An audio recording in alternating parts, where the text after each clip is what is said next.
Hello students, आज हम company law and secretarial practice में कंपनी सचिव के बारे में डिस्कशन करेंगे, चर्चा करेंगे।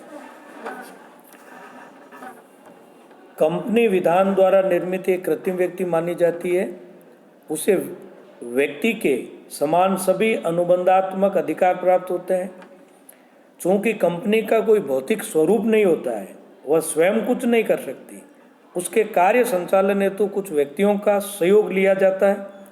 इन व्यक्तियों में संचालक गण, प्रबंध संचालक, पूर्णकालिक संचालक, प्रबंधक व सचिव प्रमुख इसमें होते हैं। कंपनी में सचिव का महत्वपूर्ण स्थान होता है। वर्तमान युग में कोई भी कंपनी बिना सचिव के अपना व्यवसाय चलाने तथा कंपनी अधिनियम तथा अन्य अधिनियमों की जटिल अपेक्षाओं के पालन की कल्पना नहीं कर सकती है। सचिव को संचालकों का प्रवक्ता माना जाता है। वह संचालकों तथा अंशधारियों के बीच एक कड़ी का कार्य करता है। कंपनी की नीतियों व योजनाओं के क्रियान्वयन में सचिव की महत्वपूर्ण भूमिका होती है। इसलिए हेड, फॉसेट तथा विल्सन ने लिखा है कि यदि संचालक कंपनी के मस्तिष्क है तो सचिव उसके कान, आंखें और हाथ है।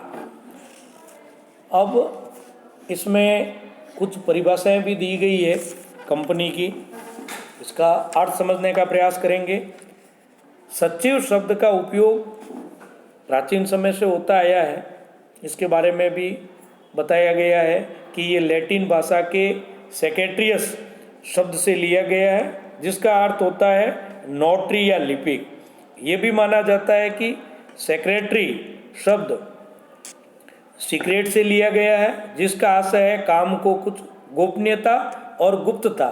फ्रेंच भाषा के सेक्रेटेरियर, ब्रिटिश तथा पुर्तगाली भाषाओं का सेक्रेटरियो भी सेक्रेटरी तथा हिंदी भाषा के सचिव के समानार्थी माने जाते हैं। इस प्रकार शाब्दिक दृष्टिकोण से सचिव वह व्यक्ति है जो दूसरे व्यक्ति या संस्था के लिए ब्यौरे लिखने तथा व्यवहार करने के लिए नियुक्त किया जाता है।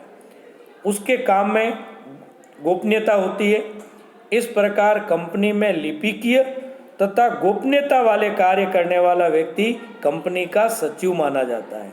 अब कंपनी सचिव को कंपनी अधिनियम के अंतर्गत विशेष अर्थों और संदर्भ में परिभाषित किया गया है। तो सबसे पहले कंपनी अधिनियम की धारा 259 के अनुसार तो अधिकारी के अंतर्गत संचालक, प्रबंध संचालक, प्रबंधक तथा सचिव सम्मिलित है। धारा 259 में सचिव को कंपनी के अधिकारियों की श्रेणी में सम्मिलित किया गया है और सचिव को कंपनी का अधिकारी माना गया है। अब कंपनी अधिनियम में धारा 224 में संशोधन किया गया तथा सचिव को इस प्रकार परिभाषित किया गया।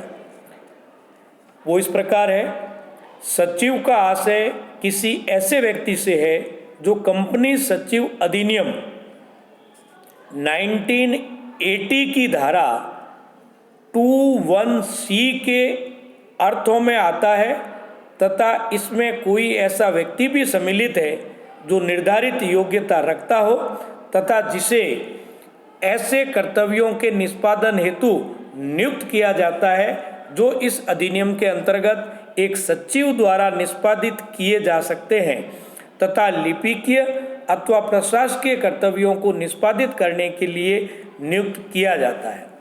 अब इस परिभाषा में सचिव को एक ऐसे व्यक्ति के रूप में परिभाषित किया गया है जिसके पास निर्धारित योग्यता है तथा जो कंपनी अधिनियम के अंतर्गत सचिव द्वारा निष्पादित किए जाने वाले कार्यों तथा लिपिकीय व प्रशासनिक कार्यों को करने हेतु नियुक्त किया जाता है तथा उपरोक्त परिभाषा के कंपनी सचिव अधिनियम 1980 की धारा 21C के अर्थों में आने वाले व्यक्ति को कंपनी सचिव माना गया है। अब कंपनी सचिव अधिनियम की धारा 21C में कंपनी सचिव को इस प्रकार परिभाषित किया गया है। कंपनी सचिव से आशय ऐसे व्यक्ति से है जो institute of company secretaries of India नई दिल्ली का सदस्य हो।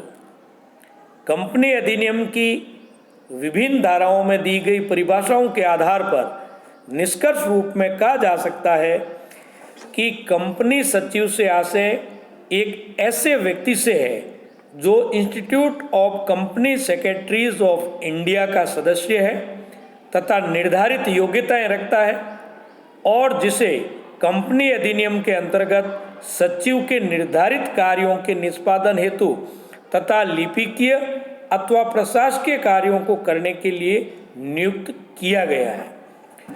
पूर्णकालिक पेशेवर सचिव secretary in whole time practices, तो कंपनी अधिनियम 2013 द्वारा एक नई धारा 225 जोड़ी गई है जिसमें पूर्णकालिक पेशेवर सचिव की अवधारणा प्रस्तुत करके पूर्णकालिक पेशेवर सचिव को इस प्रकार परिभाषित किया गया है कि पूर्णकालिक पेशेवर सचिव वह है जो कंपनी सचिव अधिनियम 1980 की धारा 22 के अनुसार पेशे में लगा हुआ है तथा जो पूर्णकालिक रोजगार में नहीं लगा हुआ है। तो उपयुक्त परिभाषा के अनुसार पूर्णकालिक पेशेवर सचिव वह व्यक्ति है जो संस्थान का सदस्य है तथा कंपनी सचिव के रूप में रोजगार प्राप्त न करके पेशे में लगा हुआ है। ऐसा सचिव स्वतंत्र रूप से अपने पेशे का संचालन करता है जैसे कि अन्य पेशेवर व्यक्ति जैसे चार्टर्ड अकाउंटेंट करते हैं। कंपनी अधिनियम में हुए संशोधनों के अनुसार ऐसे सचिव को कंपनी की कई वैधानिक कार्यवाहियों हेतु अधिकृत किया गया है। तो अब कंपनी सचिव की नियुक्ति संबंधी कुछ प्रावधान दिए हुए हैं। Provisions regarding to appointment of a company secretary, तो कंपनी अधिनियम की धारा 224 कंपनी सचिव अधिनियम 1980 तथा कंपनी सचिव की नियुक्ति एवं योग्यताएं नियम 2014 की विभिन्न व्यवस्थाओं के अध्ययन से कंपनी सचिव की नियुक्ति के संबंध में जो प्रावधान दृष्टिगत होते हैं वो इस प्रकार है। पहला है व्यक्ति ही सचिव। कंपनी में केवल व्यक्ति को ही सचिव के रूप में नियुक्त किया जा सकता है। कंपनी से अलग किसी को भी कंपनी में सचिव के पद पर नियुक्त नहीं किया जा सकता है। कंपनी संशोधन अधिनियम 1974 के लागू होने से पूर्व किसी समामिलित संस्था, फर्म या समूह को सचिव बनाया जा सकता था। इस अधिनियम के लागू होने के पश्चात व्यक्ति के अतिरिक्त सभी को सचिव के पद पर नियुक्ति देने से वर्जित कर दिया गया है।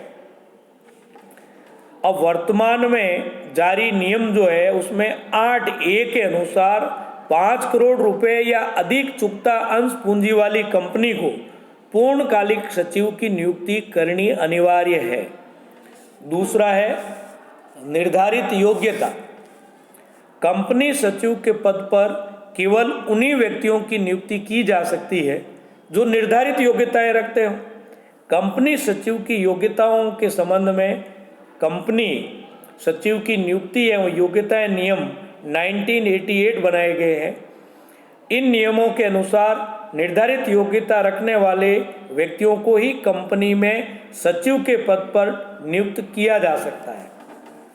सचिव की नियुक्ति संबंधी नियमों के अंतर्गत सचिव की योग्यताओं को 2 वर्गों में विभाजित करके बताया गया है।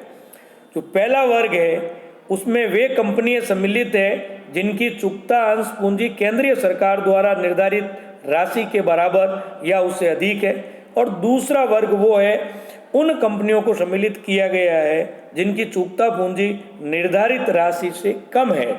इन योग्यताओं को अपन जब आगे ये संदर्भ आएगा तब विस्तार से लेंगे। नेक्स्ट है सचिव के कार्य।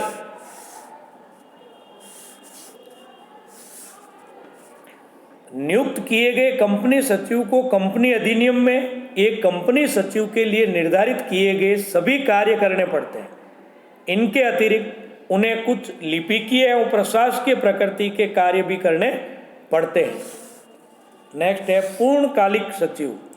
कंपनी अधिनियम के अनुसार जिस कंपनी की चुकता अंश पूंजी केंद्रीय सरकार द्वारा निर्धारित राशि के बराबर या उससे ज़्यादा है, उस कंपनी को एक पूर्णकालिक सचिव की नियुक्ति करनी अनिवार्य है। वर्तमान में ये राशि 5 करोड़ रुपए है, अर्थात 5 करोड़ रुपए या उससे अधिक चुकता अंश पूंजी वाली कंपनी के लिए पूर्णकालिक सचिव की नियुक्ति अनिवार्य है। इससे कम चुकता पूंजी वाली कंपनी चाहे तो अंशकालीन सचिव की नियुक्ति भी कर सकती है। नेक्स्ट है 2 संचालकों की दशा में यदि केंद्रीय सरकार द्वारा निर्धारित चुकता अंश पूंजी वाली कंपनी में केवल 2 ही संचालक है तो उनमें से किसी एक संचालक को कंपनी सचिव के पद पर नियुक्त नहीं किया जा सकता। अर्थात जिस कंपनी में 2 से अधिक संचालक है, उस कंपनी के किसी एक संचालक को कंपनी में सचिव के रूप में नियुक्त किया जा सकता है। एक से अधिक सचिव। यद्यपि कंपनी अधिनियम में एक से अधिक सचिवों की नियुक्ति के संबंध में स्पष्ट व्यवस्था नहीं की गई है, लेकिन विधि विशेषज्ञों का मानना है कि कंपनी में एक से अधिक सचिवों की नियुक्ति की जा सकती है। विधि विशेषज्ञ श्री रमैया भी इसी मत का समर्थन करते हैं। उनके अनुसार एक कंपनी एक से अधिक सचिवों की नियुक्ति कर सकती है। तो आज के लिए इतना ही लेंगे। धन्यवाद।